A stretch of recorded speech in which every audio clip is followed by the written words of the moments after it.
అదరగొట్టే కారం రంగు రుచి ఆచి కారం పొడి. తెలంగాణలో హేట్ స్పీచ్ ప్రకంపనలు రేపుతోంది. బీజేపీ హిందూ సంస్థలను వేధించేందుకే ఈ చట్టం అని ఆ పార్టీ ఆరోపిస్తోంది.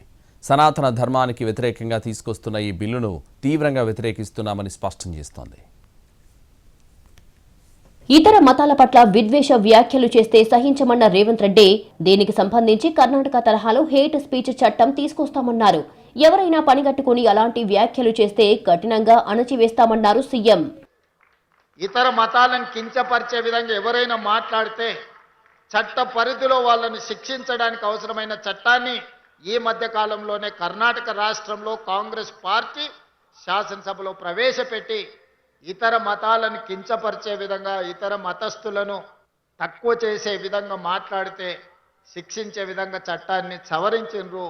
తొందరలోనే తెలంగాణ రాష్ట్రంలో కూడా బడ్జెట్ సమావేశాలలో ఆ చట్టాన్ని తీసుకొచ్చి అన్ని మతాలకు సమానమైన హక్కును అధికారాన్ని వాళ్ళ యొక్క మతాన్ని వాళ్ళు ఆచరించే స్వేచ్ఛను తెలంగాణ రాష్ట్ర ప్రభుత్వం అందిస్తుంది అని చెప్పి నేను ఈ సందర్భంగా తెలియజేస్తున్నా.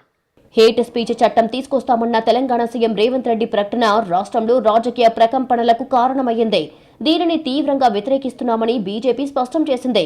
ఇది కర్ణాటక తరహాలో బీజేపీని హిందూ సంస్థలను వేధించేందుకు తీసుకురానున్న బిల్లు అని ఆగ్రహం వ్యక్తం చేసింది. కాంగ్రెస్ ప్రభుత్వం హిందువులను తిట్టే వాళ్లకు మద్దతుగా ఈ బిల్లు తెస్తోందని ఆరోపిస్తున్నారు కమలం నేతలు. హిందువులపై, సనాతన ధర్మంపై విమర్శలు చేసేవారని, హిందూ ధర్మాన్ని, దేవీ దేవతలను హేళన చేసేవారని కాపాడేందుకు ఈ బిల్లు తీసుకురావాలని కాంగ్రెస్ ప్రభుత్వం ప్రయత్నిస్తోందని బీజేపీ నేతలు ఆరోపిస్తున్నారు. అందుకే బీజేపీ ఈ బిల్లును తీవ్రంగా వ్యతిరేకిస్తున్నామంటున్నారు. ప్రభుత్వం యొక్క ఇంటెన్షన్ ఏంటో ఆయన మాట్లాడిన సందర్భం బట్టి అర్థం చేసుకోవచ్చు అని అంటున్నారు.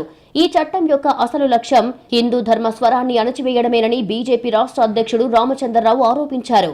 అసెంబ్లీలో బిల్లు పెడితే బీజేపీ ఎమ్మెల్యేలు ఏ మేరకు ప్రతిఘటిస్తారు, వారికి ఏ పార్టీలు మద్దతు పలుకుతాయి అన్నది ఆసక్తికరంగా మారింది.